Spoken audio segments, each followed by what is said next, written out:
Alright, so it's come to my attention that some of you who have been following along with the Harbor region aren't actually aware of what I mean when I say New England. Some people think that I'm referring to the entire East Coast, others think I mean New York, and I think some people have misconstrued New England as New England, like a Galar 2.0 or something. Honestly, that's fair. Unless you're from this specific part of the world, or unless you're like a geography enthusiast or something, I wouldn't expect you to know what exactly New England was or what states in the United States it's referring to. I mean, if you asked me what states comprised the Bible Belt, I would have no idea.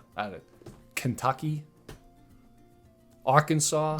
But anyway, here we go. A little social studies lesson for you all, because New England does actually, the term New England does refer to a specific set of states. If we look here, okay, so here's the northeast coast of the United States, and New England specifically and technically, if we're going to get technical with it, New England refers to these 6 states: Maine, New Hampshire, Vermont, Massachusetts, Connecticut, and good old Rhode Island. Can we see that? It's not the best. It's not the best teaching platform that I have.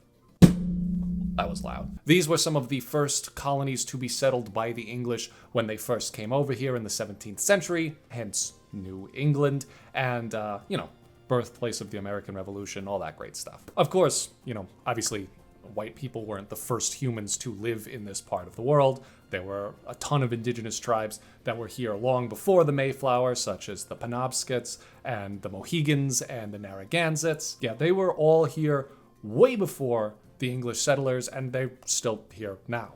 This is their home. And in fact, if you're from this part of the US, you're probably familiar with a lot of Algonquin language. The names Massachusetts and Connecticut are actually both indigenous in origin. Now, I'm getting technical here just for the sake of education, but my inspirations for this Fakemon region are not limited to these 6 states. Rather, the general geographic area and its culture and its history and its ecology. If you want an easy way to figure out if you're in New England or just some other part of the northeast coast of North America, just look at people's hats.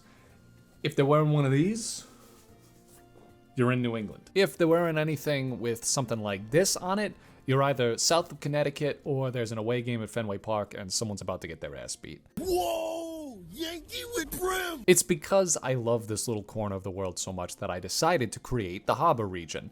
It started as a joke, but I find it genuinely cathartic to express my emotional connection to New England in the form of fake Pokemon. I spent almost every summer of my childhood in Acadia National Park up in Maine. It's still my #1 vacation destination, bar none.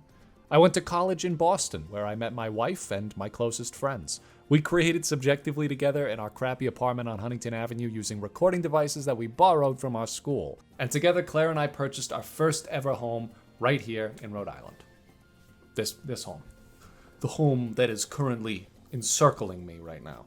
I want to share what I love about my home with all of you guys. Even if you can't visit for yourself, at least get a little taste of what we're all about here in New England in the form of my 3 starter Pokemon. Kidkickoff, the grass starter, came from a joke about Tom Brady and a hasty idea for a GOAT Pokemon. He is the greatest of all time, after all. Now, full disclosure, I don't give a shit about Tom Brady, and I actually don't have any friends who watch football, but that doesn't change the fact that 65% of New England culture centers around the Patriots and starting riots when they win the Super Bowl. Go Pats. I do think it's funny that so many people worship this guy like a god, and so I came up with a design that was actually kind of inspired by the Patriots logo. Kidkickoff is short, stocky, and very determined. I wanted it to look heavy, but capable of big bursts of speed, like a little rocket on legs. Its horns were designed in the shape of, patriotic stars, but also like twisting and thorny vines. Football, as we all know, is played on a big grassy field, and so this concept became my grass starter. Wild Kidkickoff flatten huge areas of grassland to compete by ramming their heads into one another at full speeds. The similarities between football players and goats are actually quite uncanny. Kidkickoff, the goat Pokemon, a grass type. Large areas of grassland in the harbor region are tamped flat by Kidkickoff during their training. They run laps until they collapse, trying to become strong enough to compete with larger Pokemon. They are prone to injuring themselves during training. Kidkickoff evolves into Bleatdown, a design that has gone through some serious changes since its first iteration. Originally, it was quadrupedal, but I wanted to have a silhouette more like a football player. Its personality is as competitive and headstrong as Kidkickoff, but now it's got a much more powerful body. Its head and shoulders are protected by mossy wool, like the equipment worn by human football players, and its sprouting horns are stronger and more wood-like. This Pokemon is also a ground type, and to break up some of the negative space in the lower part of the body, I covered it in dried mud from its countless hours of rigorous outdoor training. Its overall look is meant to make you go, aww, right before it headbutts you in the chest and knocks the wind out of you. They may be cute, but they can tackle a quarterback 5 times their size with no problem. Bleatdown, the linebacker Pokemon, a grass and ground type. Herds of Bleatdown gather in open fields where they compete in teams, testing their strength. Their heads, covered in thick wool and protected by powerful horns, can absorb the impact of a rival crashing headlong into them without causing serious harm. I love Pokemon that don't only change their physical shape when they evolve, but their personality too. That's why the final form of the Kidkickoff line, Chillbilly, is not as competitive as its previous forms. This big lug has had enough of charging around butting heads all day. It just wants to relax, rest its aching muscles, and turn its football field into a quiet garden that everyone can enjoy. Football is an incredibly taxing sport, and most players retire by the age of 30.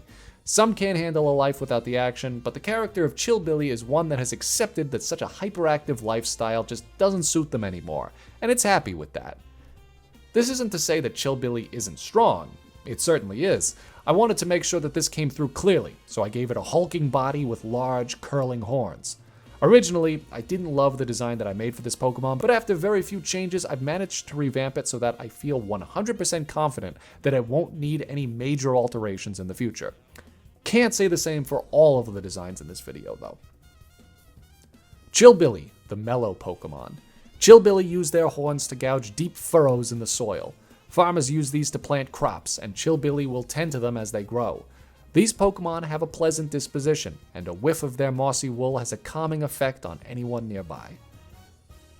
The fire starter of the harbor region, ironically, will represent nature and the outdoor culture of New England. Most of the reasoning behind this is because I blew the grass-type starter on a football joke, but part of it is because of an idea that Claire had for a turkey with a Flintstone beak. Turkeys are everywhere in New England, and they're my favorite birds. I actually became a vegetarian on Thanksgiving in 2008 because I went to a turkey farm for the very first time. Gobshot, despite being fire types, live in the vast forests of Haba, scrounging for nuts and seeds with their stony beaks. I didn't really change much about Gobshot's design from its original artwork, just some minor tweaks to the colors and a change of pose. Gobshot is supposed to look cute and energetic. I wanted each of the 3 starters to have distinct personalities to appeal to different tastes in Pokemon. My main goal was to make sure it didn't look too much like Torchic, as both are fire-type starters inspired by Baby Fowl. Most of this was achieved by making it taller and longer, with a visible neck and scrawny legs. Gobshot, the Flint Pokemon, a fire and rock type. Scouring the forest floor for seeds and berries, Gobshot will often irritate their sensitive noses. A resulting sneeze causes its Flintstone beak to create sparks that will sometimes ignite its flammable feathers. This doesn't hurt the Pokemon, but it will hurt anyone who tries to hug it. I struggled a lot with the middle stage of this line, trying to bridge the gap between the final and first form, both of which I designed before this one. I needed to make sure it looked bigger and stronger than Gobshot, but not too similar to the final form either. My original design had these feathers that resembled like a bandolier of bullets, but it was too busy and cluttered for the character's scale. Colors were a pain too, as well as personality. At first it was somewhere in between cocky and smug, but I felt that was too similar to the personality of Bleatdown, so I decided to lean more into smug. My final design had the character posed like it was snapping its fingers, really the feathers on the ends of its wings, with an aloof expression on its face. Colors were a real challenge, trying to balance those red, yellows, and oranges that we usually associate with fire-type starters, and the earth tones I wanted to use to convey its rock typing. I don't hate this design, but I imagine that I might make changes to it again before I finish the harbor region. prepare yourselves for a redesigning the starters video in a few months. Snooditood, the Sparks Pokemon, a fire and rock type. Snooditood compete with one another for territory. They charge at each other head-on, causing their Flintstone beaks to spark in the collision. In dry seasons, this can sometimes start forest fires. They can also ignite the oil on their feathers using their beaks and attack with fiery wings. Tomlock, the final form of the Firestarter line, also took some time to get right, though I'm much more happy with this one than I am with Snooditood. The challenge here was getting a turkey to look like a starter Pokemon. In my opinion, final evolutions of starter Pokemon look good when they are a little anthropomorphic, as this reflects the growth of the player from the beginning of their journey to the end. I didn't want this to be like Blaziken levels of Anthro, though, but standing the character upright helped a lot with the design. The main focus of the character is its shotgun beak, elongated nostrils that shoot a blast of ignited gunpowder that stores up its nose. What was tricky was deciding that this feature would be the focus of the design and not a big tail, as one might expect from a turkey. Though it wouldn't be apparent in the key art scene here, I didn't completely get rid of the fiery tail feathers from one of my earlier designs, but they'd only be seen during things like attack animations or other moments like that. Sometimes you have to rein in all of your ideas when you're making art like this. Key art doesn't always show everything about a Pokemon, like how Typhlosion's fiery mane can turn off, or how the bird on Skeledirge's nose can turn into a microphone. If I knew a little bit more about 3D modeling and animation, I'd create a little demo about how its tail feathers fan out like missiles shooting out of its backside. Tomlock, the blasting Pokemon, a fire and rock type. Tomlock use their Flintstone beaks to ignite the gunpowder they store in their tube-like nostrils. A distinctive click can be heard just before the blast. The resulting explosion can punch holes through steel, but these Pokemon rarely attack with full force in the wild. Finally, we have the Water-type starter, my personal favorite of all the three. The concept behind this one was very straightforward.